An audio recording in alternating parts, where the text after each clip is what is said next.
Hello friends, স্বাগতম তোমাদের প্রিয় ইউটিউব চ্যানেল অধ্যয়ন। শুরু করার আগে বইটি খুলে রাখুন আর আমার সাথে পড়তে থাকুন। বইটির লেখক ইংলিশ ভাষায় লিখেছেন। প্রত্যেক ভাষারই একটি মাধুর্য আছে, তাই এই ইংলিশ থেকে বাংলায় রূপান্তর করার ফলে চলিত বাংলা ভাষা পাবেন না। কিছু ভুলও হতে পারে, ভুলের জন্য মার্জনা করবেন। আর একটি কথা, যদি ভিডিওটি দেখে তোমার উপকার হয়ে থাকে তাহলে সাবস্ক্রাইব ও লাইক করে দিও। চলো শুরু করি। Buddhism in Jainism. Part 2. Vardhaman Mahavira in Jainism. Early Jain literature. Jaina teachings were first preserved as an oral tradition, but later they were collated and recorded. In olden times, monks strictly followed the 5 great vows of Jainism. Even religious scriptures were considered possessions and therefore knowledge of the religion was never documented. Later Jaina teachers realized that it was extremely difficult to keep memorizing the entire Jain literature compiled by the many scholars of the past and present. In fact, significant knowledge was already lost and the rest was polluted with modifications and errors. Hence, they decided to document the Jaina literature as known to them. The word, canon, for the Jaina holy writings is increasingly felt to be inadequate, for it implies an unchanging body of text sanctioned by a central authority. The sacred books of the Jainas are known as Siddhanta or Agama, what has come down to us or tradition, and these earliest texts are in an eastern dialect of Prakrit known as Ardhmagadhi. To a large extent, the concepts of Siddhanta and Agama denote fluid groupings that are open to change. The complication of the entire canon is traditionally believed to have taken place in the 5th or 6th century CE at a council presided over by Devadik Shamashramana held in Vallabh in Gujarat. Compilations such as Acharanga Sutra, Sutrakritinga and the Kalpasutra are regarded as the early texts. Jainism around 3rd century CE split into two major sects, the Digambara, sky-clad or naked, and the Shvetambara, clad in white. Bardhaman মহাবীর এবং জৈন ধর্ম। প্রাথমিক জৈন সাহিত্য। জৈন শিক্ষাগুলি প্রথমে মৌখিক ঐতিহ্য হিসাবে সংরক্ষিত ছিল, কিন্তু পরে সেগুলি একত্রিত এবং রেকর্ড করা হয়েছিল। প্রাচীনকালে সন্ন্যাসীরা জৈন ধর্মের 5টি মহান ব্রত কঠোরভাবে অনুসরণ করতেন। এমনকি ধর্মীয় ধর্মগ্রন্থগুলিকে সম্পত্তি হিসাবে বিবেচনা করা হতো এবং তাই ধর্মের জ্ঞান কখনোই নথিভুক্ত ছিল না। পরে জৈন শিক্ষকরা বুঝতে পেরেছিলেন যে অতীত এবং বর্তমানের অনেক পণ্ডিতদের দ্বারা সংকলিত সমগ্র জৈন সাহিত্য মুখস্থ রাখা অত্যন্ত কঠিন ছিল। প্রকৃতপক্ষে উল্লেখযোগ্য জ্ঞান ইতিমধ্যেই হারিয়ে গেছে এবং বাকিগুলি পরিবর্তন এবং ত্রুটি দ্বারা দূষিত হয়েছিল। তাই তারা তাদের পরিচিত জৈন সাহিত্যকে নথিভুক্ত করার সিদ্ধান্ত নিয়েছে। জৈন পবিত্র লেখাগুলির জন্য ক্যানন শব্দটি ক্রমবর্ধমানভাবে অপর্যাপ্ত বলে অনুভূত হচ্ছে, কারণ এটি একটি কেন্দ্রীয় কর্তৃপক্ষের দ্বারা অনুমোদিত গ্রন্থগুলির একটি অপরিবর্তনীয় অংশকে বোঝায়। জৈনদের পবিত্র গ্রন্থগুলি সিদ্ধান্ত বা আগম নামে পরিচিত, আমাদের কাছে কি এসেছে, বা ঐতিহ্য, এবং এই প্রাচীনতম গ্রন্থগুলি প্রাকৃতের একটি পূর্ব উপভাষায় রয়েছে যা অর্ধমাগধী নামে পরিচিত। অনেকাংশে সিদ্ধান্ত এবং আগামার ধারণাগুলি তরল গ্রুপিংগুলিকে বোঝায় যা পরিবর্তনের জন্য উন্মুক্ত। পুরো ক্যাননের জটিলতাটি ঐতিহ্যগতভাবে বিশ্বাস করা হয় যে 5ম বা 6ষ্ঠ শতাব্দীতে গুজরাটের বল্লভীতে অনুষ্ঠিত দেববর্ধী ক্ষমাশ্রমণার সভাপতিত্বে একটি কাউন্সিলে হয়েছিল। আচারঙ্গ সূত্র, সূত্রকৃতাঙ্গ এবং কল্পসূত্রের মতো সংকলনগুলিকে প্রাথমিক গ্রন্থ হিসাবে গণ্য করা হয়। খ্রিস্টীয় 3য় শতাব্দীর দিকে জৈন ধর্ম দুটি প্রধান সম্প্রদায় বিভক্ত হয়, দিগম্বর আকাশ পরিচ্ছদ বা নগ্ন এবং শ্বেতাম্বর শ্বেতবর্ণের পোশাক। Lord Mahavira's immediate disciples were known as Ganadharas. These disciples were mendicants, as the Jainas, and have followed him since before his enlightenment. All Ganadharas possessed perfect knowledge, Keval Gyan. They orally compiled the direct preaching of Lord Mahavira into 12 main texts, sutras. These texts are known as Angas, limbs or main texts, and are the oldest religious scriptures and the backbone of Jaina literature. Monks who had knowledge of minimum of 10 purvas, means early or previous texts, which are considered original teachings of the Jainas, were known as Sritkevlis. The Sritkevlis wrote many texts, sutras, expanding the subject matter defined in the Angas. Collectively, these texts are called Ingbahiyas, meaning outside of Angas. The Shvetambara canon includes the 12 Angas, 12 Upangas, scriptures which provide further explanation of Angas, 10 Prakaras, scriptures which describe independent of miscellaneous subjects of the Jaina religion, 6 Chera Sutras, subject matter described in these is only for monks and nuns and not for lay people. It relates to the conduct and behavior of monks and nuns and also explains how they can repent for their sins and mistakes. 4 Mular Sutras, scriptures which are essential for monks and nuns to study in the earlier stages of their monkhood, and a number of individual texts such as the Nandi Sutra and Anuyogadvara. Believing that all the original Angas have been lost for centuries, the Digambaras have a different canon known as Siddhanta. It should be noted that the Tattvartha Sutra contains the main doctrines of Jaina faith. Though the two main sects have slightly different versions and composition dates, Jainas believe that each Jaina reveals the same essential truths, according to the needs of the society and in the era in which he is born. When he reaches omniscience, he can make the Divya Dhvani, divine sound, through which he transmits his teachings to all sentient beings, Samavasarana. The Digamabara and Shvetambara sects interpret the notion of the divine sound differently. Digamabaras consider it to be an unarticulated sound, which is monotone and can be compared to the sound of Om. Whereas, Shvetambaras call it divine, because all beings can hear it, including 5 sensed animals with understanding and spiritual abilities. It is considered to be a human language that takes the form of Ardha Magadhi Prakrit.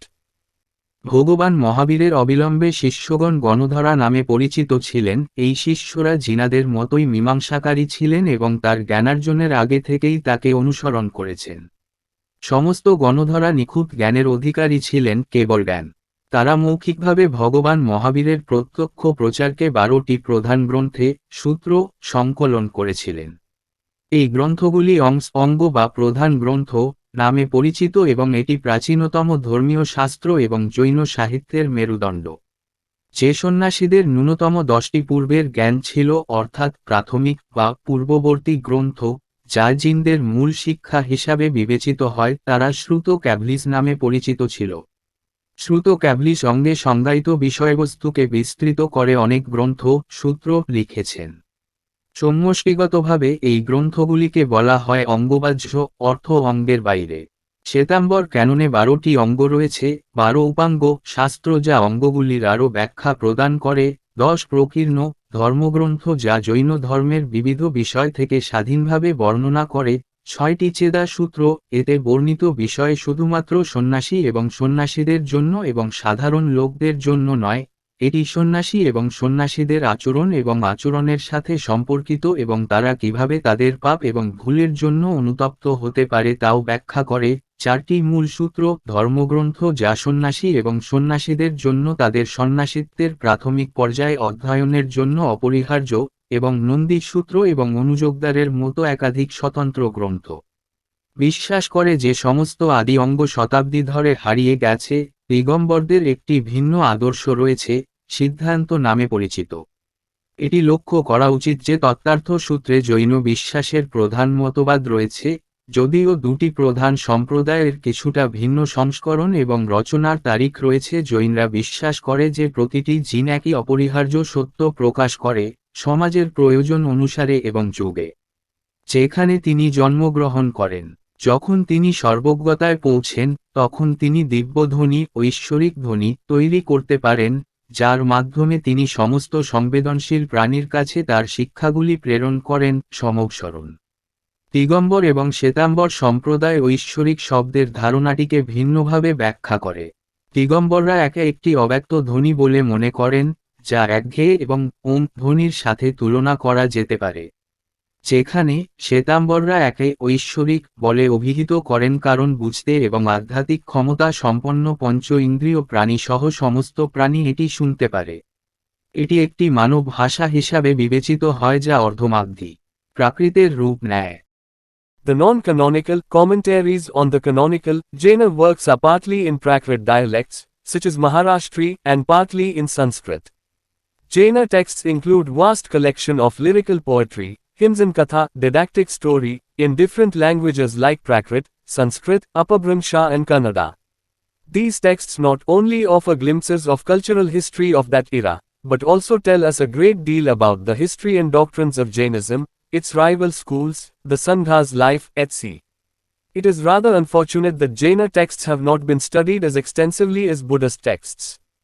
Some important non-canonical works are a. The Jaina Puranas, called Charitas by Shvetambaras, are the hagiographies of the Jaina saints, Tirthankaras, literally meaning ford makers, who build fords that help people across the ocean of suffering. The Adi Purana compiled in 9th century is the hagiography of Jaina founder Rishabha Adinatha.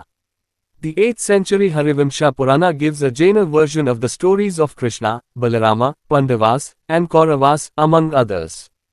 The 9th century Jinasena and Gunabhadra authored Trishashtilakshana Mahapurana contains not only life stories of various Jaina saints, kings and heroes, but also contains discussions on topics like interpretation of dreams, life cycle rituals, duties of a king and warrior, etc.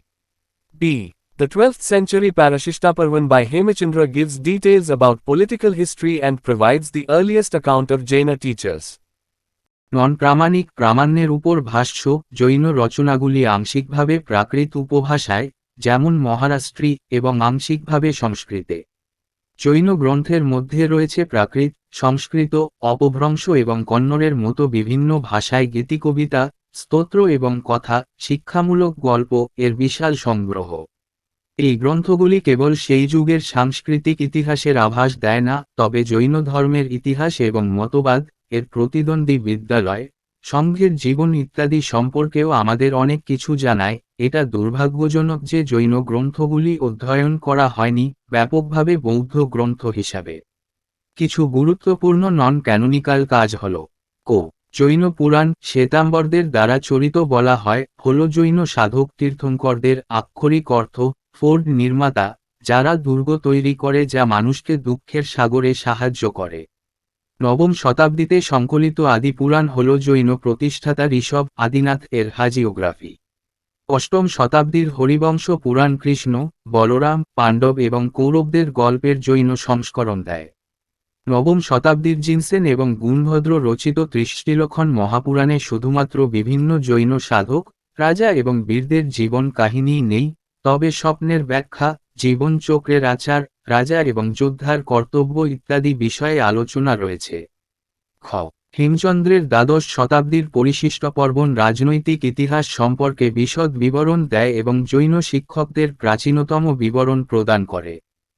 Life of Vardhamana Mahavira. Vardhamana is considered the 24th and last Tirthankara or Jina, meaning victor, one who has attained infinite knowledge and now can help others to attain liberation from the cycle of rebirth, i.e. moksha. He came to be known as Mahavira, great hero. He was also known by the names of Jitendriya, one who has conquered his inner desires, and Arihant, worthy. He possessed Avadhenana, superhuman insight and cognition. According to tradition, he was a contemporary of the Buddha and was born in c. 599 BCE at a village named Kundagrama near Vaishali, capital of Videha. Like the Buddha, he was born in a Kshatriya clan. His father Siddhartha was the chief of the Janakjarya clan and his mother Trishala was Lichavi's king Chetaka's sister. His family was connected with the royal family of Magadha, as Chetaka's daughter was married to Bimbasara, Haryankar dynasty of Magadha. Initially, he led a householder's life, married Yashoda, and had a daughter named Priyadarshana. But he renounced the world in search of truth at the age of 30 and became an ascetic. He wandered for 12 years, practicing severe austerities, fasting and meditation. At the age of 42, it is believed that on the banks of Rijupalika river, outside the town of Jarimbhikagrama, and in the fields of a householder named Samaga, he attained Kevalajnana, omniscience or infinite knowledge. He passed away and became a Siddha, fully liberated, at the age of 72 years in c. 527 BCE at Pavapuri near Patna. Bardhaman মহাবীরের জীবন। বর্ধমানকে 24তম এবং শেষ তীর্থঙ্কর বা জিন হিসাবে বিবেচনা করা হয়, অর্থাৎ বিজয়ী, যিনি অসীম জ্ঞান অর্জন করেছেন এবং এখন অন্যদেরকে পুনর্জন্মের চক্র থেকে মুক্তি পেতে সাহায্য করতে পারেন, অর্থাৎ মুখ্য। তিনি মহাবীর, মহানায়ক নামে পরিচিত হয়েছিলেন। তিনি জিতেন্দ্রিয়, যে তার অভ্যন্তরীণ ইচ্ছাকে জয় করেছেন, এবং অরিহন্ত, যজ্ঞ নামেও পরিচিত ছিলেন। তিনি অবধিজ্ঞানের অধিকারী ছিলেন। ঐতিহ্য অনুসারে তিনি বুদ্ধের সমসাময়িক ছিলেন এবং খ্রিস্টপূর্বাব্দে জন্মগ্রহণ করেছিলেন। 599 খ্রিস্টপূর্বাব্দে বৈশালীর বিদেহার রাজধানী কাছে কুণ্ডগ্রাম নামে একটি গ্রামে। বুদ্ধের মতো তিনিও ক্ষত্রিয় বংশে জন্মগ্রহণ করেছিলেন। তার পিতা সিদ্ধার্থ ছিলেন গ্যান্ড্রোরিয়া বংশের প্রধান এবং তার মাতৃশলা ছিলেন লিচ্ছবি রাজা চেতকের বোন। তার পরিবার মগধের রাজপরিবারের সাথে যুক্ত ছিল, কারণ চেতকের কন্যা বিম্বিসার মগধের হরিয়াঙ্ক রাজবংশ এর সাথে বিবাহ হয়েছিল। প্রাথমিকভাবে তিনি একজন গৃহস্থের জীবন পরিচালনা করেছিলেন, যশোদাকে বিয়ে করেছিলেন এবং প্রিয়দর্শনা নামে একটি কন্যার জন্ম দিয়েছিলেন। কিন্তু তিনি 30 বছর বয়সে সত্যের সন্ধানে পৃথিবী ত্যাগ করেন এবং তপস্বী হন। তিনি 12 বছর ধরে ঘুরে বেড়ান, কঠোর তপস্যা, উপবাস এবং ধ্যান অনুশীলন করেন। 42 বছর বয়সে এটি বিশ্বাস করা হয় যে ঋজুপালিকা নদীর তীরে, জরিম্ভিকা গ্রাম শহরের বাইরে, এবং সংজ্ঞা নামক এক গৃহস্থের ক্ষেতে, তিনি কেবলজ্ঞান, সর্বজ্ঞান বা অসীম জ্ঞান অর্জন করেছিলেন। তিনি ইন্তেকাল করেন এবং 72 বছর বয়সে সিদ্ধ, সম্পূর্ণ মুক্ত হন। পাটনার কাছে পাভাপুরীতে 527 খ্রিস্টপূর্বাব্দ। Doctrines of Jainism. The Jaina doctrine is much older than Buddhism, and it is accepted that in each half cycle of time there are total 24 Tirthankaras. It is rather interesting to note that the Jaina conception of time is divided into endless sequence of progressive, Utsarpinis, and regressive half cycles, Avasarpinis, in terms of degree of happiness. These vast spans of time are further divided into 6 kalas, stages. The first founder Tirthankara Rishabhadeva, symbol, bull, whose reference is also found in Rig Veda and Vayu Purana, belongs to our current half cycle of Avasarpini, i.e. a period of regressive happiness. The historicity of all the Tirthankaras is not easy to establish. Neminatha, belonging to Saurashtra, Gujarat, is believed to be the 22nd Tirthankara, and the 23rd Tirthankara is believed to be Parshvanatha, of Benares, having the emblem of the snake. The 24th Tirthankara was Mahavira, who had the emblem of the lion. The core of Jaina doctrine is expressed in the principle of a. Anekantvad, doctrine of manifold nature of reality. b. Chyadavada, the theory of conditioned predication. c. Nayavada, theory of partial standpoints. d. Triratna, 3 gems. a. Pancha Mahavrata, 5 great vows, and f. Ahimsa, doctrine of non-violence. Opposed to the philosophy of Ekanta, one-sidedness or solitary attribute, Jaina doctrine of Anekantvad is literally the doctrine of non-one-sidedness or manifoldness, or non-absolutism. It is one of the basic principles of Jainism that encourages acceptance of relativism and pluralism. According to this doctrine, truth and reality are perceived differently from different points of view, and no single point of view is the complete truth. Jainas compare all attempts to proclaim absolute truth with Adgajanyaya, the maxim of the blind men and elephant.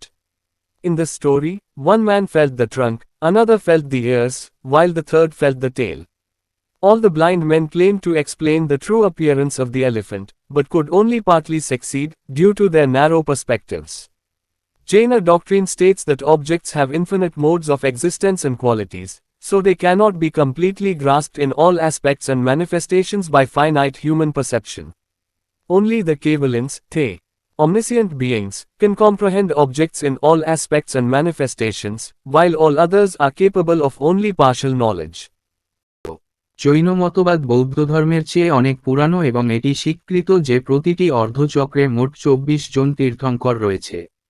এটি লক্ষ্য করা বরং আকর্ষণীয় যে সময়ের জৈন ধারণাটি সুখের মাত্রার ক্ষেত্রে প্রগতিশীল উৎসারপিনিশ এবং রিগ্রেসিভ অর্ধচক্র অ্যাভাসারপিনিশ এর অবিরাম ক্রমগুলিতে বিভক্ত। এই বিস্তীর্ণ সময়ের ব্যবধানকে আবার 6টি কলে পর্যায়ে ভাগ করা হয়েছে। প্রথম প্রতিষ্ঠাতা তীর্থঙ্কর ঋষভদেব প্রতীক সার, যার উল্লেখ ঋগ্বেদ এবং বায়ু পুরাণেও পাওয়া যায়, আমাদের বর্তমান অর্ধচক্র অবসর্পিনী, অর্থাৎ পশ্চাৎগামী সুখের সময়কাল এর অন্তর্গত। সমস্ত তীর্থঙ্করের ঐতিহাসিকতা প্রতিষ্ঠা করা সহজ নয়। সৌরাষ্ট্র, গুজরাট এর নেমিনাথকে 22তম তীর্থঙ্কর বলে মনে করা হয় এবং 23তম তীর্থঙ্করকে সাপের প্রতীক পার্শ্বনাথ, বেনারসের বলে মনে করা হয়। 24তম তীর্থঙ্কর ছিলেন মহাবীর, যার সিংহের প্রতীক ছিল। জৈন মতবাদের মূল নীতিতে প্রকাশ করা হয়েছে আনেকান্তবাদ, বাস্তবতার বহুগুণ প্রকৃতির মতবাদ। বি. সাদাবাদ, শর্তযুক্ত ভবিষ্যদ্বাণীর তত্ত্ব। সি. নয়াবাদ আংশিক অবস্থানের তত্ত্ব। টি ত্রিরত্ন 3 রত্ন। পঞ্চ মহাব্রত 5টি মহান ব্রত এবং এফ অহিংসা অহিংসার মতবাদ। একান্তবাদের একতরফা বা একাকী বৈশিষ্ট্য দর্শনের বিরোধী। আনেকান্তবাদের জৈন মতবাদ আক্ষরিক অর্থে একতরফা বা বহুত্ব বা অনিরঙ্কুশতা এর মতবাদ। এটি জৈন ধর্মের একটি মৌলিক নীতি যা আপেক্ষিকতাবাদ এবং বহুত্ববাদকে গ্রহণ করতে উৎসাহিত করে। এই মতবাদ অনুসারে সত্য এবং বাস্তবতা বিভিন্ন দৃষ্টিকোণ থেকে ভিন্নভাবে অনুভূত হয় এবং কোন একক দৃষ্টিকোণ সম্পূর্ণ সত্য নয়। জৈনরা পরম সত্য ঘোষণা করার সমস্ত প্রচেষ্টাকে অজ্ঞজন্না অন্ধ পুরুষ এবং হাতির সর্বোচ্চ সাথে তুলনা করে। এই গল্পে একজন লোক ট্রাঙ্ক অনুভব করেছিল, অন্যজন কান অনুভব করেছিল এবং তৃতীয়জন লেজ অনুভব করেছিল। সমস্ত অন্ধ ব্যক্তিরা হাতির আসল চেহারা ব্যাখ্যা করার দাবি করেছিল, কিন্তু তাদের সংকীর্ণ দৃষ্টিভঙ্গির কারণে শুধুমাত্র আংশিকভাবে সফল হতে পারে। জৈন মতবাদ বলে যে বস্তুর অসীম অস্তিত্ব এবং গুণাবলী রয়েছে, তাই সীমিত মানব উপলব্ধি দ্বারা সেগুলিকে সমস্ত দিক এবং প্রকাশে সম্পূর্ণরূপে উপলব্ধি করা যায় না। কেবলমাত্র কেভালিনরা, সর্বজ্ঞানী প্রাণী, সমস্ত দিক এবং প্রকাশের মধ্যে বস্তুকে বুঝতে পারে, অন্যরা কেবল আংশিক জ্ঞানে সক্ষম। The doctrine of Shyadavada, doctrine of, may be, emphasizes on the relativity of all knowledge. According to this doctrine, all judgments are conditional, holding good only in certain conditions, circumstances, or senses.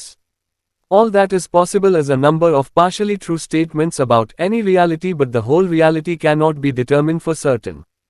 Every statement about reality should be prefixed with Shyat, meaning, may be.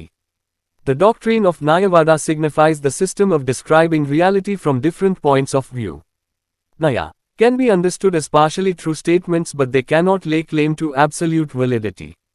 Naya can also be defined as a particular opinion framed with a viewpoint which does not rule out other different viewpoints, and is, therefore, expressive of a partial truth about an object, as entertained by a knowing agent. To achieve liberation of the soul, a Jaina must follow the 3 jewels of Jaina ethics, popularly called Triratna. They are a. Right faith, Samyak Darshana. This does not mean believing what you are told, but means seeing, hearing, feeling, etc. things properly, and avoiding preconceptions and superstitions that get in the way of seeing clearly. B. Right knowledge, Samyak Janana. This means having an accurate and sufficient knowledge of the real universe. This requires a true knowledge of the 5 or 6 substances and 9 truths of the universe, and having that knowledge with the right mental attitude. C. Right conduct, Samyak Charitra. This means living one's life according to Jaina ethical rules, to avoid doing harm to living things, and freeing oneself from attachment and other impure attitudes and thoughts. সাদাবাদের মতবাদ হতে পারে, মতবাদ সমস্ত জ্ঞানের আপেক্ষিকতার উপর জোর দেয়। এই মতবাদ অনুসারে সমস্ত রায় শর্ত সাপেক্ষ, শুধুমাত্র নির্দিষ্ট শর্ত পরিস্থিতিতে বা ইন্দ্রিয়ের মধ্যেই ভালো থাকে। যে কোন বাস্তবতা সম্পর্কে আংশিকভাবে সত্য বিবৃতি যে সব সম্ভব, কিন্তু সম্পূর্ণ বাস্তবতা নির্দিষ্টভাবে নির্ধারণ করা যায় না। বাস্তবতা সম্পর্কে প্রতিটি বিবৃতি সিয়াত অর্থাৎ হতে পারে, সঙ্গে উপসর্গ করা উচিত। নয়াবাদের মতবাদ বিভিন্ন দৃষ্টিকোণ থেকে বাস্তবতা বর্ণনা করার ব্যবস্থাকে নির্দেশ করে।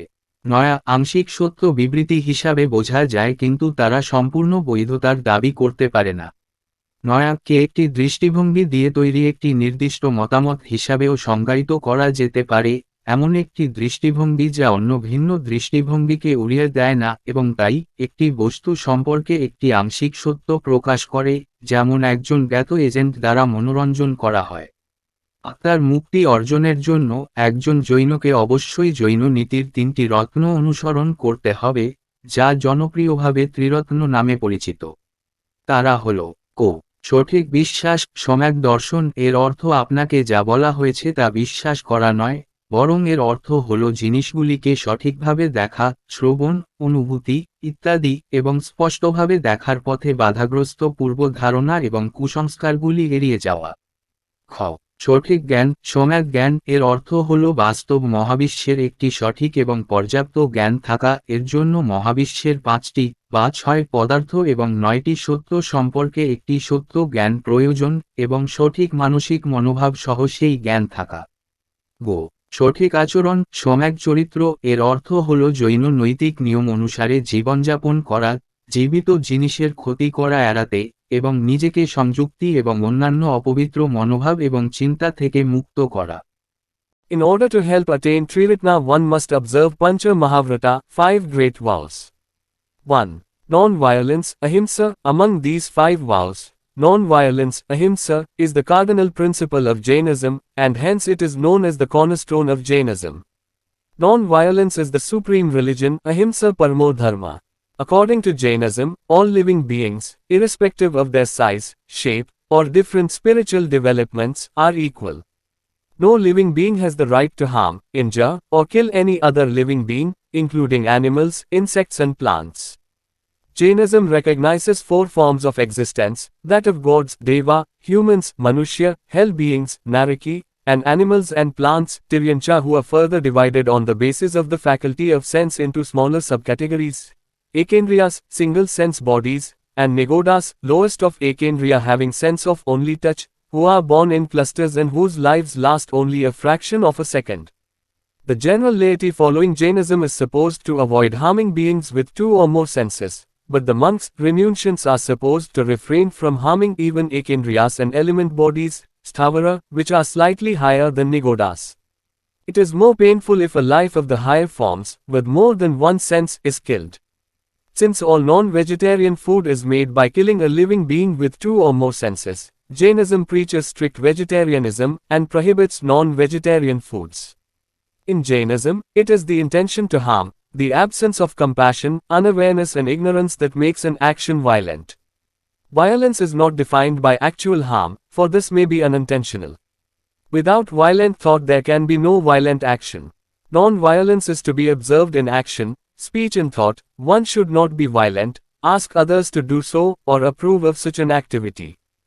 Jainism prohibited the practice of war, and even agriculture for its followers. Eventually Jainas confined themselves to trade and mercantile activities. ত্রিরত্ন অর্জনে সাহায্য করার জন্য একজনকে অবশ্যই পঞ্চমহাব্রত 5টি মহান ব্রত পালন করতে হবে। 1. অহিংসা। অহিংসা এই 5টি ব্রতের মধ্যে অহিংসা অহিংস হল জৈন ধর্মের মূল নীতি এবং তাই এটি জৈন ধর্মের ভিত্তিপ্রস্তর হিসাবে পরিচিত। অহিংসা পরম ধর্ম। অহিংসা পরম ধর্ম। জৈন ধর্ম অনুসারে সমস্ত জীব তাদের আকার, আকৃতি বা বিভিন্ন আধ্যাত্মিক বিকাশ নির্বিশেষে সমান। প্রাণী, পোকামাকড় এবং গাছপালা সহ অন্য কোন জীবের ক্ষতি, আঘাত বা হত্যা করার অধিকার কোন জীবের নেই। জৈন ধর্ম অস্তিত্বের 4টি রূপকে স্বীকৃতি দেয়: দেবতা, দেব, মানুষ, মানুষ্য, নরক, প্রাণী, নারকী এবং প্রাণী ও উদ্ভিদ, তিরাঞ্চ, যারা আরও ছোট উপশ্রেণীতে ইন্দ্রিয় অনুষদের ভিত্তিতে বিভক্ত: একেন্দ্রিয়, একক ইন্দ্রিয় দেহ, এবং নিগদাস, একেন্দ্রিয়দের মধ্যে সর্বনিম্ন যাদের শুধুমাত্র স্পর্শের অনুভূতি রয়েছে, যারা ক্লাস্টারে জন্মগ্রহণ করে এবং যাদের জীবন 1 সেকেন্ডের একটি ভগ্নাংশ মাত্র। ইন্দ্রিয়, কিন্তু সন্ন্যাসী, ত্যাগীদের, এমনকি একান্দ্রিয় এবং উপাদান দেহের, স্থাবর, যা নিগদের চেয়ে সামান্য উঁচু, ক্ষতি করা থেকে বিরত থাকার কথা। উচ্চতর রূপের জীবন, একাধিক ইন্দ্রিয় সহ, নিহত হলে এটি আরও বেদনাদায়ক। যেহেতু সমস্ত আমিষ খাবার 2 বা ততোধিক ইন্দ্রিয়ের দ্বারা একটি জীবকে হত্যা করে তৈরি করা হয়, তাই জৈন ধর্ম কঠোর নিরামিষবাদ প্রচার করে এবং আমিষ খাবার নিষিদ্ধ করে। জৈন ধর্মে এটি ক্ষতি করার উদ্দেশ্য, করুণার অনুপস্থিতি, অসচেতনতা এবং অজ্ঞতা। একটি কর্মকে হিংস্র করে তোলে। সহিংসতা প্রকৃত ক্ষতি দ্বারা সংজ্ঞায়িত করা হয় না, কারণ এটি অনিচ্ছাকৃত হতে পারে। হিংসাত্মক চিন্তা ছাড়া কোনো সহিংস কর্মকাণ্ড হতে পারে না। অহিংসা কর্মে, বক্তৃতায় এবং চিন্তায় পালন করতে হয়। একজনের সহিংস হওয়া উচিত নয়, অন্যকে তা করতে বলা বা এ জাতীয় কার্যকলাপকে অনুমোদন করা উচিত নয়। জৈন ধর্ম তার অনুসারীদের জন্য যুদ্ধের অনুশীলন এবং এমনকি কৃষিকাজ নিষিদ্ধ করেছিল।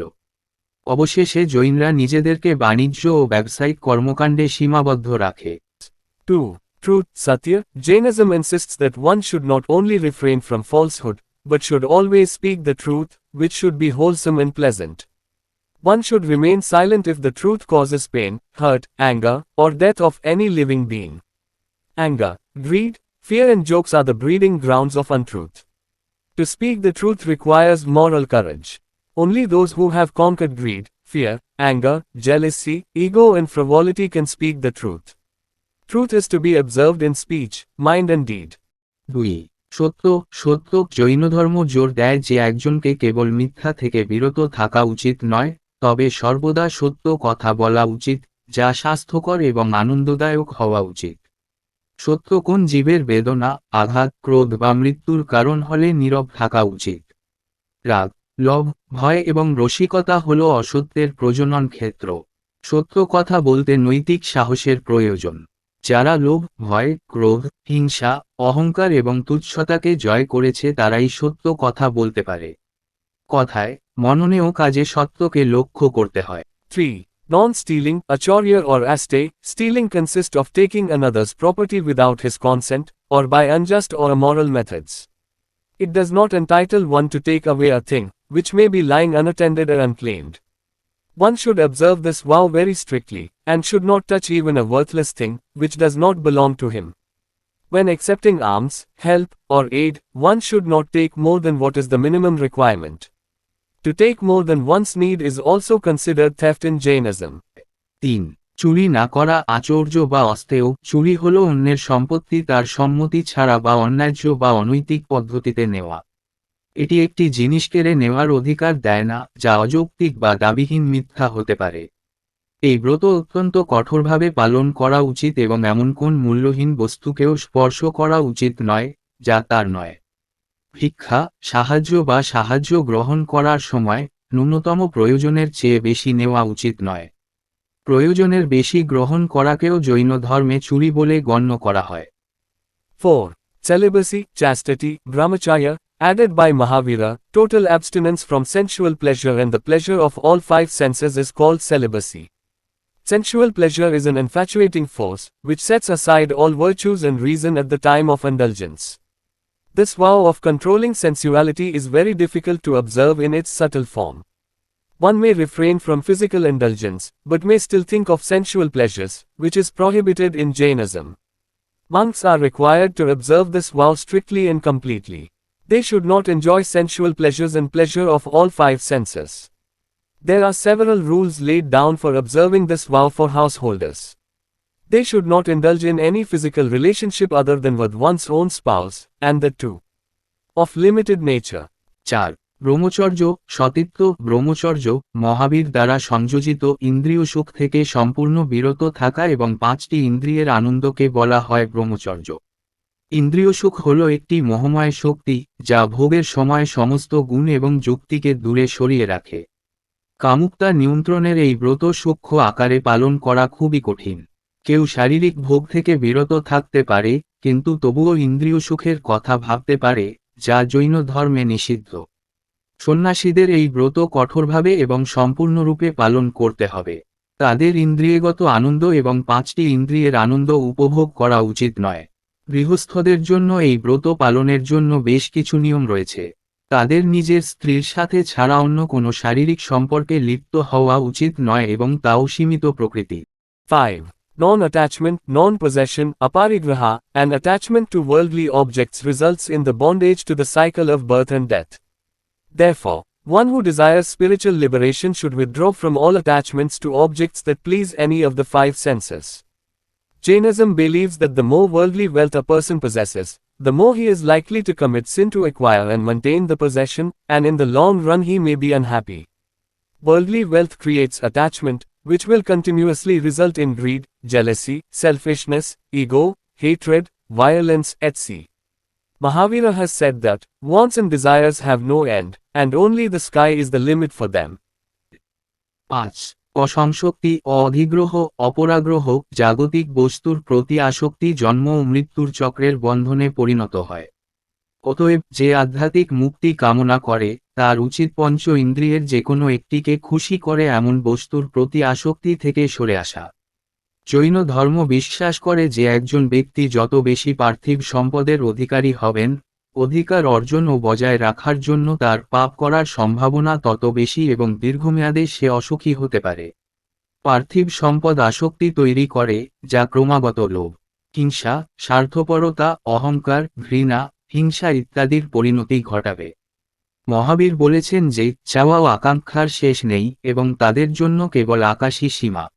It should be noted that if these vrats or vows are very strictly observed, they are known as Mahavrats, i.e. great or full vows, and normally these are meant for the ascetics. Laymen, however, cannot observe the vows so strictly and therefore they are allowed to practice them as far as their conditions permit. The same vrats or vows, when partially observed, are termed as anuvratas, i.e. small or partial vows. The highest form of death achieved by a person, whether a monk or a layman, involved death by meditating and fasting. উল্লেখ্য যে এই ব্রতগুলি যদি খুব কঠোরভাবে পালন করা হয় তবে সেগুলি মহাব্রত নামে পরিচিত, অর্থাৎ মহান বা পূর্ণ ব্রত, এবং সাধারণত এগুলি তপস্বীদের জন্য বোঝানো হয়। সাধারণ মানুষ তবে মান্থগুলি এত কঠোরভাবে পালন করতে পারে না এবং তাই তাদের শর্ত অনুসারে তাদের অনুশীলন করার অনুমতি দেওয়া হয়। একই ব্রত বা ব্রত যখন আংশিকভাবে পালন করা হয় তাকে অনুব্রত বলা হয়, অর্থাৎ ছোট বা আংশিক ব্রত। একজন ব্যক্তির দ্বারা অর্জিত মৃত্যুর সর্বোচ্চ রূপ, যা একজন সন্ন্যাসী হোক বা একজন সাধারণ মানুষ, ধ্যান এবং উপবাসের মাধ্যমে মৃত্যু জড়িত। Buddhism and Jainism. Both Buddhism and Jainism had some similarities in their teachings. For instance, both rejected the authority of Vedas, emphasized on renunciation and human effort as the means of obtaining salvation, and established a monastic order for both men and women. Like Buddhism, Jainism is fundamentally atheistic, though it recognizes the existence of gods, yet it refuses to give them importance in the universal scheme of themes and places the gods lower than Jina, the conqueror. Like Buddhist texts, Jaina texts criticize the Brahmanas, their practice of animal sacrifices and ritual authority giving preference to Brahmanas. Both Jainism and Buddhism focus on the superiority of the Kshatriya Varna over all other Varnas including Brahmanas. They both attempted to give a new connotation to the meaning of Brahmana, shifting the emphasis from an ascribed status to one achieved by good deeds. They use the word, Brahmana, in the sense of acknowledging a wise person who possesses true knowledge and lives an exemplary life. Like Buddhism monastic order, people of all castes and social backgrounds were welcomed in Jainism. There are frequent mentions of a learned Jaina monk named Harikeshiya who belonged to a Chandala family. Brahmana Varna was represented by Bhadrabahu, Divakara, Jinasena and Haribhadra. Similarly, Jainism opened its doors to women mendicants who were addressed as Ayaka or Sadhvi. বৌদ্ধ ও জৈন ধর্ম। বৌদ্ধ এবং জৈন উভয় ধর্মের শিক্ষার মধ্যে কিছু মিল ছিল। উদাহরণস্বরূপ, উভয়ই বেদের কর্তৃত্বকে প্রত্যাখ্যান করেছিল, পরিত্যাগ এবং মানবিক প্রচেষ্টাকে পরিত্রাণ লাভের উপায় হিসাবে জোর দিয়েছিল এবং পুরুষ ও মহিলা উভয়ের জন্য একটি সন্ন্যাসীর আদেশ প্রতিষ্ঠা করেছিল। বৌদ্ধ ধর্মের মতো জৈন ধর্ম মৌলিকভাবে নাস্তিক, যদিও এটি দেবতাদের অস্তিত্ব স্বীকার করে, তবুও এটি থিমের সার্বজনীন পরিকল্পনায় তাদের গুরুত্ব দিতে অস্বীকার করে এবং ঈশ্বরকে জিনা, বীজে তার থেকে নিচে রাখে। বৌদ্ধ গ্রন্থের মতো জৈন গ্রন্থগুলি ব্রাহ্মণদের সমালোচনা করে, তাদের পশু বলিদানের অভ্যাস এবং ব্রাহ্মণদের প্রাধান্য দেয় আচার অনুষ্ঠান। জৈন এবং বৌদ্ধ উভয় ধর্মই ব্রাহ্মণ সহ অন্যান্য সমস্ত বর্ণের উপর ক্ষত্রিয় বর্ণের শ্রেষ্ঠত্বের উপর দৃষ্টি নিবদ্ধ করে। তারা উভয়ই ব্রাহ্মণের অর্থে একটি নতুন অর্থ দেওয়ার চেষ্টা করেছিলেন, একটি নির্দিষ্ট মর্যাদা থেকে ভালো কাজের দ্বারা অর্জিত একটিতে জোর দেওয়া হয়েছিল। তারা ব্রাহ্মণ শব্দটি ব্যবহার করে একজন জ্ঞানী ব্যক্তিকে স্বীকার করার অর্থে যিনি সত্য জ্ঞানের অধিকারী এবং একটি আদর্শ জীবন যাপন করেন। বৌদ্ধ ধর্মের সন্ন্যাসী আদেশের মতো সমস্ত বর্ণ এবং সামাজিক পটভূমির মানুষ জৈন ধর্মে স্বাগত ছিল। হরিকেশিয়া নামে একজন বিদ্বান জৈন সন্ন্যাসীর কথা বারবার পাওয়া যায়, যিনি চণ্ডাল পরিবারের অন্তর্ভুক্ত ছিলেন। ব্রাহ্মণ বর্ণের প্রতিনিধিত্ব করেছিলেন ভদ্রবাহু, দিবাকর, জিনসেন এবং হরিভদ্র। একইভাবে জৈন ধর্ম নারীদের জন্য তার দরজা খুলে দিয়েছিল, যাদেরকে আরিকা বা সাধ্বী বলে সম্বোধন করা হয়েছিল। Spread and influence of Jainism. Jainism gradually spread to western India where the Brahmanical religion was weak. The early Jainas adopted Prakrit language of the common people to preach their doctrines and discarded Sanskrit language, which was mainly patronized by the Brahmanas. This greatly helped in widening the follower base of Jainism.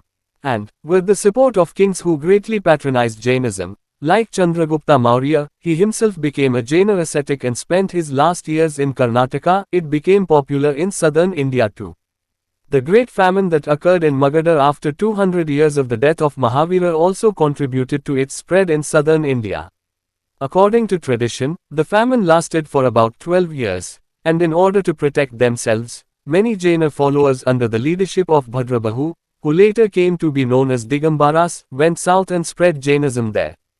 Around 4th century BCE, it also spread to Kalinga and was greatly popularized by its king Kharavela. In about 2nd and 1st centuries BC, it reached as far as the southern districts of Tamil Nadu. Later, it penetrated Malwa, Gujarat, and Rajasthan. It is rather interesting to note that even though Jainism did not win as much state patronage as Buddhism, and was not as fast to spread as Buddhism in early times, it still retains its hold in many areas of the Indian subcontinent, whereas Buddhism has practically disappeared from the land of its birth. Jain ধর্মের বিস্তার ও প্রভাব। জৈন ধর্ম ধীরে ধীরে পশ্চিম ভারতে ছড়িয়ে পড়ে যেখানে ব্রাহ্মণ্য ধর্ম দুর্বল ছিল। প্রাথমিক জৈনরা তাদের মতবাদ প্রসারের জন্য সাধারণ মানুষের প্রাকৃত ভাষা গ্রহণ করেছিল এবং সংস্কৃত ভাষা, যা প্রধানত ব্রাহ্মণদের পৃষ্ঠপোষকতা করেছিল, পরিত্যাগ করেছিল। এটি জৈন ধর্মের অনুসারী ভিত্তি প্রসারিত করতে ব্যাপকভাবে সাহায্য করেছিল। এবং চন্দ্রগুপ্ত মৌর্যের মতো তিনি নিজে একজন জৈন তপস্বী হয়েছিলেন এবং তার শেষ বছরগুলি কর্ণাটকে কাটিয়েছিলেন। মূলত জৈন ধর্মকে ব্যাপকভাবে পৃষ্ঠপোষকতাকারী রাজাদের সমর্থনে এটি দক্ষিণ ভারতেও জনপ্রিয় হয়ে ওঠে। মহাবীরের মৃত্যুর 200 বছর পরে মগধে যে মহাদুর্ভিক্ষ হয়েছিল তাও দক্ষিণ ভারতে এর বিস্তারে অবদান রেখেছিল। ঐতিহ্য অনুসারে দুর্ভিক্ষ প্রায় 12 বছর স্থায়ী হয়েছিল এবং নিজেদের রক্ষা করার জন্য ভদ্রবাহুর নেতৃত্বে অনেক জৈন অনুসারী, যারা পরে দিগম্বর নামে পরিচিত হয়, দক্ষিণে গিয়ে সেখানে জৈন ধর্মের প্রসার ঘটায়। খ্রিস্টপূর্ব 4th শতকের কাছাকাছি এটি কলিঙ্গেও ছড়িয়ে পড়ে এবং এর রাজা খারাভেলা ব্যাপক জনপ্রিয়তা লাভ করে। খ্রিস্টপূর্ব 2য় এবং 1ম শতাব্দীতে এটি তামিলনাড়ুর দক্ষিণের জেলাগুলিতে পৌঁছেছিল। পরে এটি মারোয়া, গুজরাট এবং রাজস্থানে প্রবেশ করে। এটি লক্ষ্য করা বরং আকর্ষণীয় যে যদিও জৈনধর্ম বৌদ্ধধর্মের মতো রাষ্ট্রীয় পৃষ্ঠপোষকতা অর্জন করতে পারেনি এবং প্রাথমিক যুগে বৌদ্ধধর্মের মতো দ্রুত ছড়িয়ে পড়েনি, তবুও এটি ভারতীয় উপমহাদেশের অনেক অঞ্চলে তার দখল ধরে রেখেছে, যেখানে বৌদ্ধধর্ম এর জন্মভূমি থেকে কার্যত অদৃশ্য হয়ে গেছে। Different schools of Jainism. Digambara, literally means sky-clad. Digambara stress the practice of nudity as an absolute prerequisite to the mendicant's path and to the attainment of salvation. Shvetambara, literally means white-clad. Shvetambaras assert that the practice of complete nudity is not essential to attain liberation. Jain ধর্মের বিভিন্ন school. দিগম্বর এ আক্ষরিক অর্থ আকাশ পরিধান করা। দিগম্বরগণ নগ্নতার চর্চার উপর জোর দেন একজন পরম পূর্বশর্ত হিসাবে যাদের পথ এবং মোক্ষলাভের জন্য। Digambara, b. According to tradition, during the famous Magadha famine, 200 years after the death of Mahavira, they are the ones who under the leadership of Bhadrabahu migrated south and lived in the old traditional way. Shvetambara, b. According to tradition, during the famous Magadha famine, they are the ones who under the leadership of Sthalabahu had stayed back at Magadha. When the Jainas who had migrated south returned, they accused this group of violating rules of Jainism on account of wearing white clothing. Shvetambara বি আক্ষরিক অর্থ সাদা পরিহিত। শ্বেতাম্বররা জোর দিয়ে বলেন যে মুক্তি লাভের জন্য সম্পূর্ণ নগ্নতার অনুশীলন অপরিহার্য নয়। দিগম্বর বি ঐতিহ্য অনুসারে বিখ্যাত মগধের দুর্ভিক্ষের সময় মহাবীরের মৃত্যুর 200 বছর পরে তারাই ভদ্রবাহুর নেতৃত্বে দক্ষিণে চলে গিয়েছিলেন এবং পুরানো ঐতিহ্যগতভাবে বসবাস করেছিলেন। শ্বেতাম্বর বি ঐতিহ্য অনুসারে বিখ্যাত মগধ দুর্ভিক্ষের সময় তারাই স্থলাবাহুর নেতৃত্বে মগধে অবস্থান করেছিল। জৈনরা যারা দক্ষিণে অভিবাসন করেছিল তারা যখন ফিরে আসে, তখন তারা সাদা পোশাক পরিধানের কারণে এই দলটিকে জৈন ধর্মের নিয়ম লঙ্ঘনের জন্য অভিযুক্ত করে। Digambara, C. On the point of liberation of women, Digambara tradition holds that a woman lacks the body and rigid will necessary to attain moksha, i.e. liberation, hence she has to be reborn as a man before such an attainment is possible.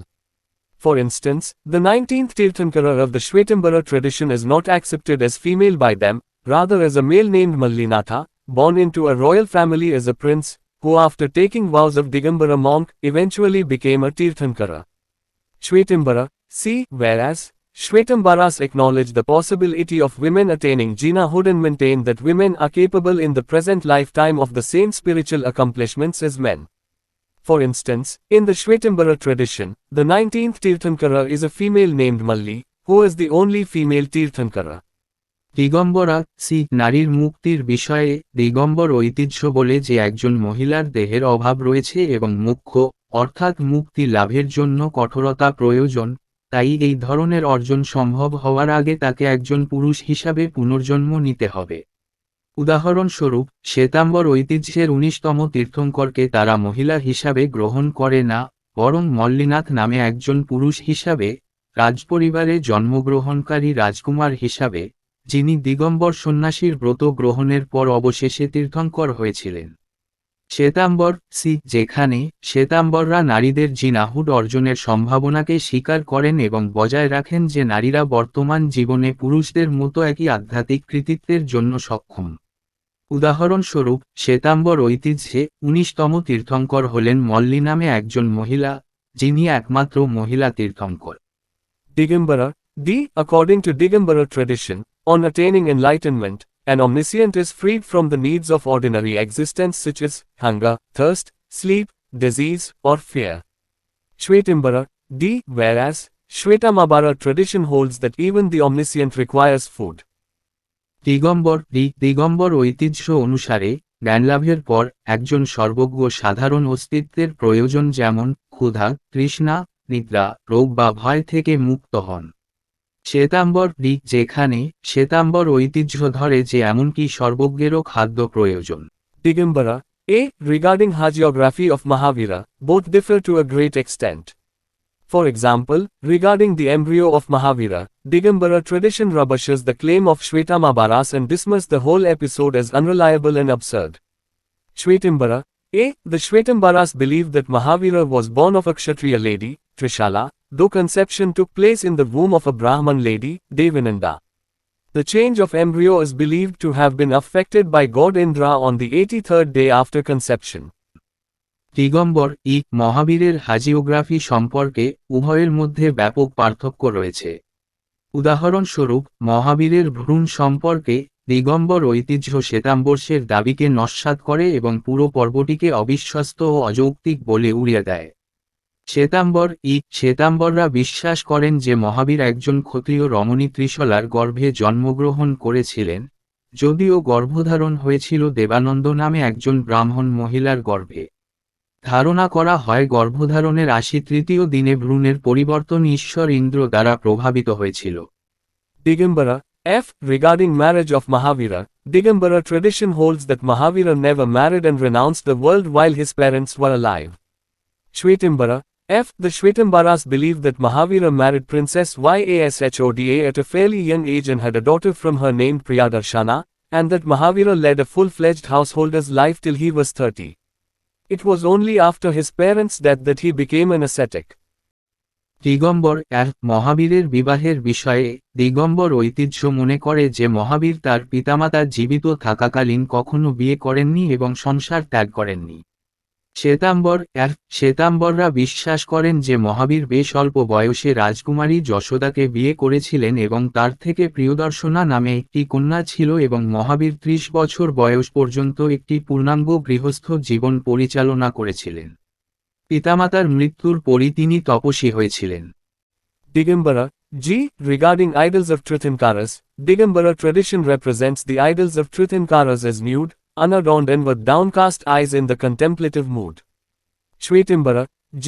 Whereas, the Shvetambara tradition depicts the idols of Tirthankaras as wearing a loincloth, bedecked with jewels and with glass eyes inserted in the marble. দিগম্বর তীর্থঙ্করদের মূর্তি সম্পর্কে দিগম্বর ঐতিহ্য তীর্থঙ্করদের মূর্তিগুলিকে নগ্ন, অশোভিত এবং মননশীল মেজাজে নিচু চোখে উপস্থাপন করে। শ্বেতাম্বর যেখানে শ্বেতাম্বর ঐতিহ্যে তীর্থঙ্করদের মূর্তিগুলিকে কটি কাপড় পরা, রত্ন দিয়ে সজ্জিত এবং মার্বেলে ঢোকানো কাচের চোখ দিয়ে চিত্রিত করা হয়েছে। Digambara, H. Regarding canonical literature, Digambaras hold that the original and genuine texts were lost long ago. The Digambaras also refuse to accept the achievements of the First Council, which met under the leadership of Acharya Stulabhadra, and consequently the recasting of the Angas. Shvetambara, H. Whereas, the Shvetambaras believe in the validity and sacredness of canonical literature, that is, the 12 Angas and Sutras, as they exist now. দিগম্বর প্রামাণিক সাহিত্য সম্পর্কে, দিগম্বররা মনে করেন যে মূল এবং আসল গ্রন্থগুলি অনেক আগেই হারিয়ে গেছে। দিগম্বররাও আচার্য স্থূলভদ্রের নেতৃত্বে প্রথম কাউন্সিলের কৃতিত্ব এবং এর ফলে অঙ্গদের পুনর্গঠন মেনে নিতে অস্বীকার করেন। শ্বেতাম্বর যেখানে শ্বেতাম্বররা প্রামাণিক সাহিত্যের বৈধতা এবং পবিত্রতায় বিশ্বাস করেন, অর্থাৎ 12টি অঙ্গ এবং সূত্র, যেমনটি এখন বিদ্যমান। Digambara, I. The Digambaras make use of the term Purana for the hagiographies.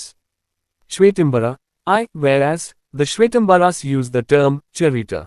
দিগম্বর দিগম্বররা হ্যাজিওগ্রাফির জন্য পুরাণ শব্দটি ব্যবহার করেন।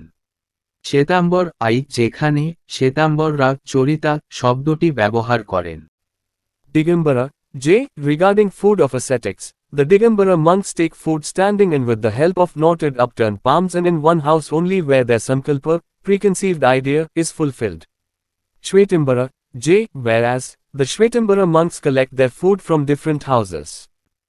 দিগম্বর তপস্বীদের খাবারের ব্যাপারে, দিগম্বর সন্ন্যাসীরা দাঁড়িয়ে খাবার গ্রহণ করেন এবং বীরযুক্ত উল্টানো হাতের তালুর সাহায্যে এবং শুধুমাত্র একটি বাড়িতে, যেখানে তাদের সংকল্প পূর্ব ধারণা পূর্ণ হয়। শ্বেতাম্বর যেখানে শ্বেতাম্বর সন্ন্যাসীরা বিভিন্ন বাড়ি থেকে তাদের খাদ্য সংগ্রহ করেন। Digambara, K. Regarding possessions of ascetics, the Digambara ascetic must renounce all possessions, including clothes, and is allowed only 2 possessions: Rajaharana, a small peacock feather broom for brushing insects away, and a kamandalu, a wooden water pot for toilet hygiene. Shvetambara, K. Whereas, the Shvetambara ascetic is allowed to have 14 possessions, including loincloth, shoulder cloth, etc.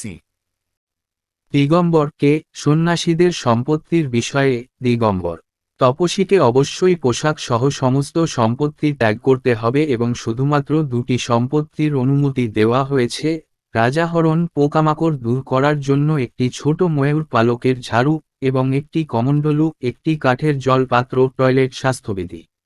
Shwetambar যেখানে শ্বেতাম্বর তপস্বীকে কটি কাপড়, কাঁধ কাপড় ইত্যাদি সহ 14টি সম্পত্তি রাখার অনুমতি দেওয়া হয়।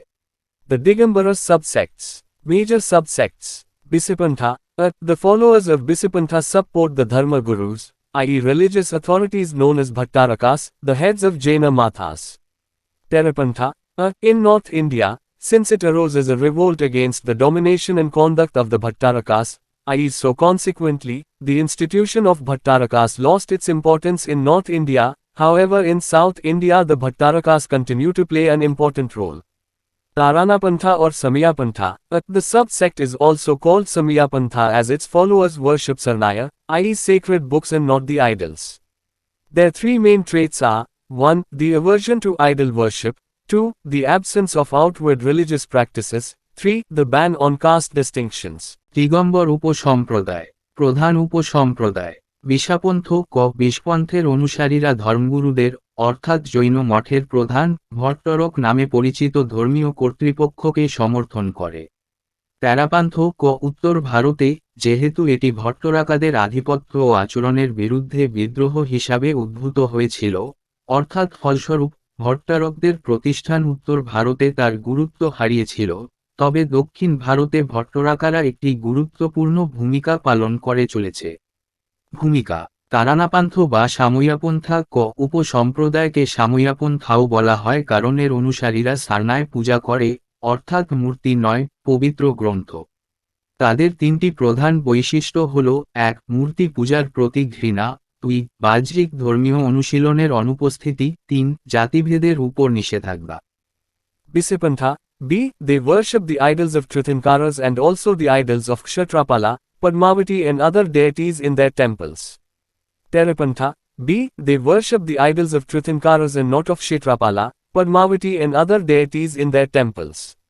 Taranapantha or Samyapantha. B. They thus strongly refute idolatry but have their own temples in which they keep their sacred books for worship. বিষপন্থ খ তারা তাদের মন্দিরে তীর্থঙ্করদের মূর্তি এবং ক্ষত্রপাল পদ্মাবতী এবং অন্যান্য দেবতার মূর্তি পূজা করে। ত্যারপান্থ খ তারা তাদের মন্দিরে ক্ষেত্রপাল পদ্মাবতী এবং অন্যান্য দেবতার নয় বরং তীর্থঙ্করের মূর্তি পূজা করে। তারানাপান্থ বা সাময়িয়াপান্থ খ তারা এইভাবে মূর্তি পূজাকে দৃঢ়ভাবে খণ্ডন করে কিন্তু তাদের নিজস্ব মন্দির আছে যেখানে তারা উপাসনার জন্য তাদের পবিত্র গ্রন্থগুলো রাখে। Bisipantha. C. They worship these idols with saffron, flowers, fruits, sweets, scented incense sticks, etc. While performing these worships, they sit on the ground and do not stand. They perform arati, i.e. waving of lights over the idol, in the temple even at night and distribute prasada. Terapantha. C. They worship the idols not with flowers, fruits and other green vegetables, known as sachitta things, but with sacred rice called, etc., cloves, sandal, almonds, dry coconuts, dates, etc. While worshipping they stand and do not sit. They do not perform arati or distribute prasada in their temples. Taranapantha or Samyapantha. C. They do not offer articles like fruits and flowers at the time of worship. They give more importance to spiritual values and the study of sacred literature. বিষপান্থ গো তারা জাফরান ফুল ফল মিষ্টি সুগন্ধি ধূপকাঠি ইত্যাদি দিয়ে এই মূর্তিগুলির পূজা করে। এই পূজা করার সময় তারা মাটিতে বসে থাকে এবং দাঁড়ায় না। তারা রাতের বেলা মন্দিরে আরতি করে অর্থাৎ প্রতিমার উপরে আলো জ্বালিয়ে প্রসাদ বিতরণ করে। তেরাপান্থ গো তারা মূর্তিকে ফুল ফল এবং অন্যান্য সবুজ শাকসবজি সচিত্র জিনিস নামে পরিচিত দিয়ে নয় বরং আকশতা নামক পবিত্র চাল লবঙ্গ চন্দন বাদাম শুকনো নারকেল খেজুর ইত্যাদি দিয়ে পূজা করে। ইবাদত করলে তারা দাঁড়ায় না বসে থাকে। তারা তাদের মন্দিরে আরতি করে না বা প্রসাদ বিতরণ করে না। তারানাপান্থ বা সাময়িয়াপান্থ গো তারা পূজার সময় ফল এবং ফুলের মতো জিনিস দেয় না। তারা আধ্যাত্মিক মূল্যবোধ এবং পবিত্র সাহিত্য অধ্যয়নকে বেশি গুরুত্ব দেয়। Bisipantha. D. Followers include all Digambara Jainas from Maharashtra, Karnataka and South India and also a large number of Digambara Jainas from Rajasthan and Gujarat. Terapantha. D. Followers of Terapanthis are more numerous in Uttar Pradesh, Rajasthan and Madhya Pradesh. Taranapantha or Samyapantha. D. The Taranapanthis are few in number and are mostly confined to Bundelkhand, Malwa area of Madhya Pradesh and Khandesh area of Maharashtra. বিষপন্থ ঘ অনুসারীদের মধ্যে মহারাষ্ট্র কর্ণাটক এবং দক্ষিণ ভারতের সমস্ত দিগম্বর জৈন এবং রাজস্থান ও গুজরাটের বিপুল সংখ্যক দিগম্বর জৈনরা অন্তর্ভুক্ত। তেরাপান্থা ঘ উত্তর প্রদেশ রাজস্থান এবং মধ্যপ্রদেশে তেরাপন্থীদের অনুসারীদের সংখ্যা বেশি। তারানাপান্থা বা সাময়িয়াপান্থ ঘ তারানাপন্থীরা সংখ্যায় কম এবং বেশিরভাগই বুন্দেলখণ্ড মধ্যপ্রদেশের মালওয়া এলাকা এবং মহারাষ্ট্রের খানদেশ এলাকায় সীমাবদ্ধ। Minor subsects of Digambara. Gumanapantha. The subsect stresses on the purity of conduct and self-discipline and strict adherence to the precepts. Totapantha. The Totapanthis, i.e. 16.5, came into existence as a result of differences between the Bisa, i.e. 20, Pantha and Tera, i.e. 13, Pantha subsects and thus the followers believe to some extent in the doctrines of Bisipantha and to some extent in those of Terapantha. দিগম্বরের ক্ষুদ্র উপসম্প্রদায় দুমানপন্থা ক উপসম্প্রদায়টি আচরণের বিশুদ্ধতা এবং আত্মশৃঙ্খলা এবং বিধিগুলির কঠোর আনুগত্যের উপর জোর দেয়। তোতাপান্থ ক বিশা অর্থাৎ 20 পান্থ এবং তেরা অর্থাৎ 13 পান্থ উপসম্প্রদায়ের মধ্যে পার্থক্যের ফলে টোটাপন্থীরা অর্থাৎ 16.5 অস্তিত্ব লাভ করে এবং এইভাবে অনুসারীরা কিছুটা হলেও বিশ্বাস করে। বিশাপন্থের মতবাদ এবং কিছুটা তেরাপান্থের মতবাদ। Gumanapantha. B. They strictly prohibit the lighting of candles or lamps in the Jaina temples as they regard this as a violation of the fundamental doctrine of Jaina religion, viz., non-violence.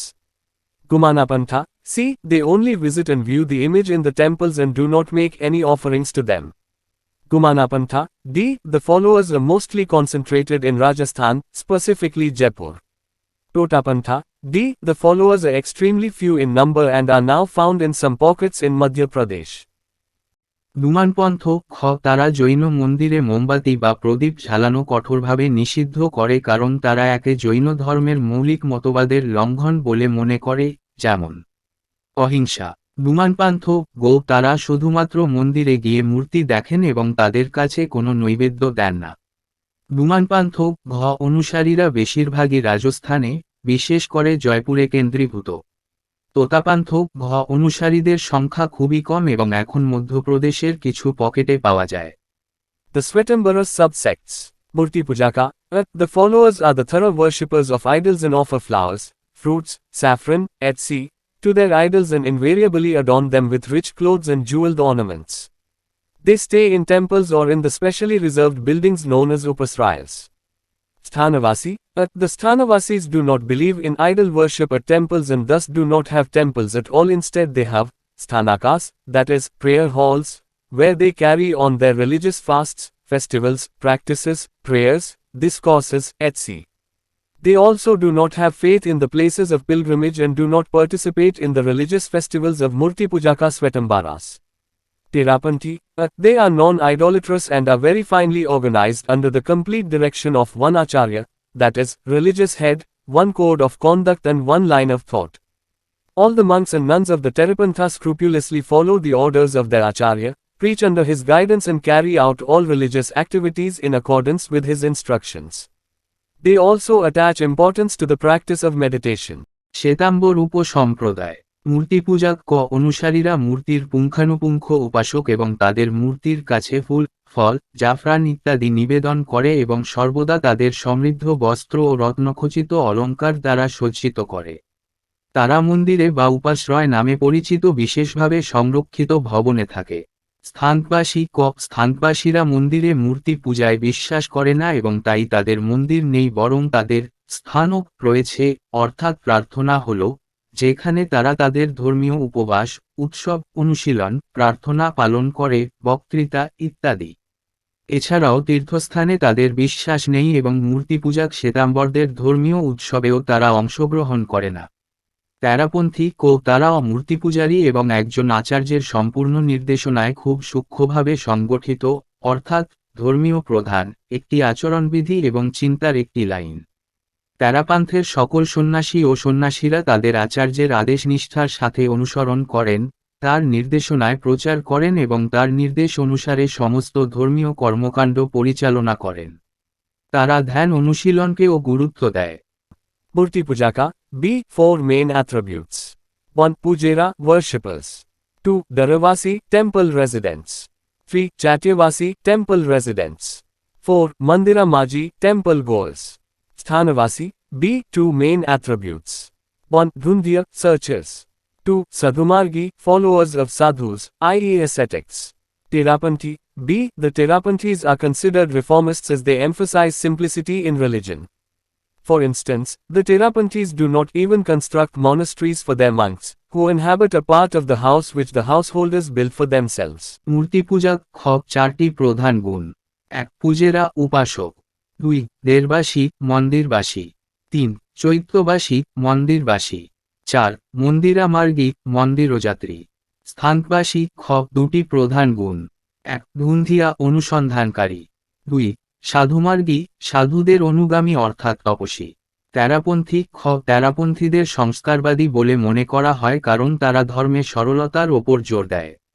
উদাহরণস্বরূপ তেরাপন্থীরা তাদের সন্ন্যাসীদের জন্য মঠ নির্মাণ করে না, যারা বাড়ির একটি অংশে বসবাস করে যা গৃহকর্তারা নিজেদের জন্য তৈরি করেন।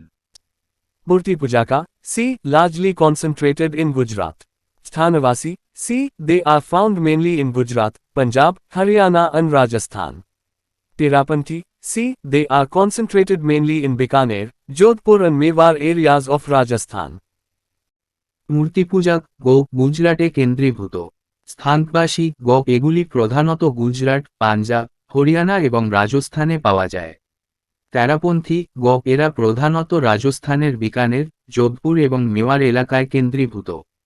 It is pertinent to note that even though the name Terapantha sub-sect appears both among the Digambara and the Svetambara sects, still the two Terapanthis are entirely different from each other, as while the Digambara Terapanthis believe in nudity and idol worship, the Svetambara Terapanthis are quite opposed to both. এটি লক্ষণীয় যে যদিও তেরাপান্থ উপসম্প্রদায়ের নামটি দিগম্বর এবং শ্বেতাম্বর উভয় সম্প্রদায়ের মধ্যেই দেখা যায়, তবুও দুটি তেরাপন্থী একে অপরের থেকে সম্পূর্ণ আলাদা। যেমন দিগম্বর তেরাপন্থীরা নগ্নতা এবং মূর্তি পূজায় বিশ্বাস করে, শ্বেতাম্বর তেরাপন্থী উভয়েরই বিরোধী। Jaina councils. First Council 310 BCE, place, Patliputra, achievement, compilation of 12 Angas to replace Purvas, rejection by Digambaras, President, Stulabhadra. Second Council 453 of 466 CE, place, Vallabh, Gujarat, achievement, final compilation of 12 Angas and 12 Upangas, President, Daridhiganj. Joina পরিষদ অ্যাকেস্টিওনি council 310 খ্রিস্টপূর্বাব্দ, স্থান পাটলিপুত্র, কৃতিত্ব পূর্বকে প্রতিস্থাপনের জন্য 12টি অঙ্গের সংকলন, দিগম্বরদের দ্বারা প্রত্যাখ্যান, সভাপতি, স্থূলভদ্র। দ্বিতীয় কাউন্সিল 453 বা 466 খ্রিস্টপূর্ব, স্থান পল্লভী, গুজরাট, কৃতিত্ব 12টি অঙ্গ এবং 12টি উপাঙ্গের চূড়ান্ত সংকলন, সভাপতি, দেরিধিগঞ্জ। Key term, concept and their meaning, purpose. Vashti's meaning, purpose is Jaina monastic establishment. B. Avadhenana meaning, purpose is superhuman cognition. C. Ganadhara's meaning, purpose is chief disciplines of Mahavira. D. Siddha meaning, purpose is fully liberated. E. Dravya meaning, purpose is substance. F. Guna meaning, purpose is quality. G. Paryaya meaning, purpose is mode. H. Jiva meaning, purpose is soul. I. Eva meaning, purpose is in fact. J. Pudgala meaning, purpose is aggregates of atoms which have form, color, taste and smell, and can be touched and felt. K. Chaitanya meaning, purpose is consciousness. L. Virya meaning, purpose is energy.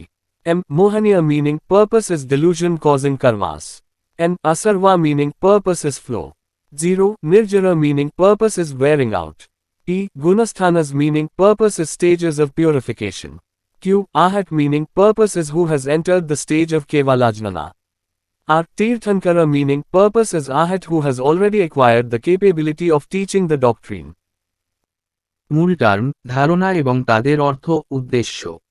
বাসদীর অর্থ উদ্দেশ্য হল জৈন সন্ন্যাস প্রতিষ্ঠা। B. অবধিজ্ঞান অর্থ উদ্দেশ্য হল অতি মানবিক জ্ঞান।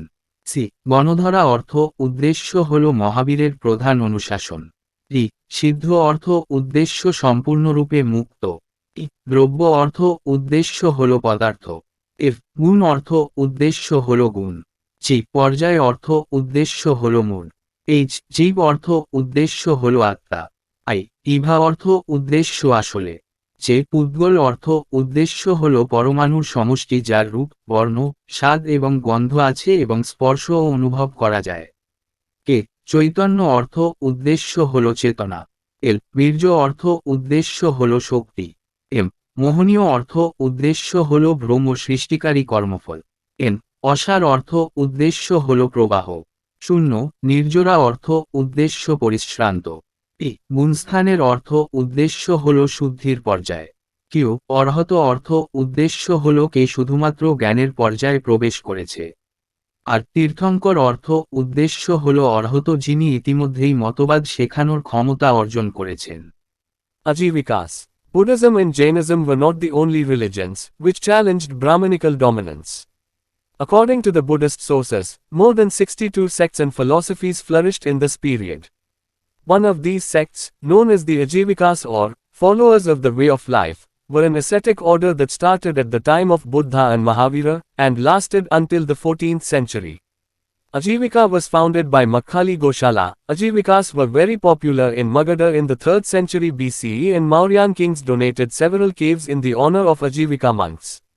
According to tradition, it is believed that for some 6 years, Mahavira's hardship was shared by Goshala, but ultimately the two quarreled and Goshala left Mahavira to found the sect of the Ajivikas, predeterminism or niyati. His doctrines and those of his followers are known only from Buddhist and Jaina sources, which state that he was low-born and died after a quarrel with Mahavira shortly before the Buddha died. The Ajivikas, who were rigid fatalists and determinists, supposedly held that the affairs of the entire universe were ordered by a cosmic force called Niyati, meaning rule or destiny in Sanskrit, that determined all events, including an individual's fate, to the last detail, and that barred personal efforts to change or accelerate improvement toward one's spiritual destiny. No human effort could have any effect against Niyati, and therefore karma is a fallacy. Nirvana was only reached after living through an immense number of lives, which proceeded automatically like the unwinding of a ball of thread, the last life being as an Ajivika monk. As a result of the static and melancholy view of the human condition, the Ajivikas practiced austerities rather than pursue any purposeful goal. Some later Ajivikas worshipped Goshala as a divinity, and the tenet of Niyati developed into the doctrine that all change was illusory and that everything was eternally immobile. আজীবিকাস বৌদ্ধ এবং জৈন ধর্মই একমাত্র ধর্ম ছিল না যা ব্রাহ্মণ্য আধিপত্যকে challenge করেছিল। বৌদ্ধ সূত্রে জানা যায় এই সময়ে ৬২টিরও বেশি সম্প্রদায় ও দর্শনের বিকাশ ঘটে। এই সম্প্রদায়গুলির মধ্যে একটি, যা আজীবিকা বা জীবনের পথের অনুসারী নামে পরিচিত, একটি তপস্বী আদেশ যা বুদ্ধ ও মহাবীরের সময় শুরু হয়েছিল এবং ১৪ শতক পর্যন্ত স্থায়ী ছিল। আজীবিকা মক্খালি গোসালা দ্বারা প্রতিষ্ঠিত হয়েছিল। খ্রিস্টপূর্ব ৩য় শতাব্দীতে মগধে আজীবিকরা খুব জনপ্রিয় ছিল এবং মৌর্য রাজারা আজীবিকা সন্ন্যাসীদের সম্মানে বেশ কয়েকটি গুহা দান করেছিলেন।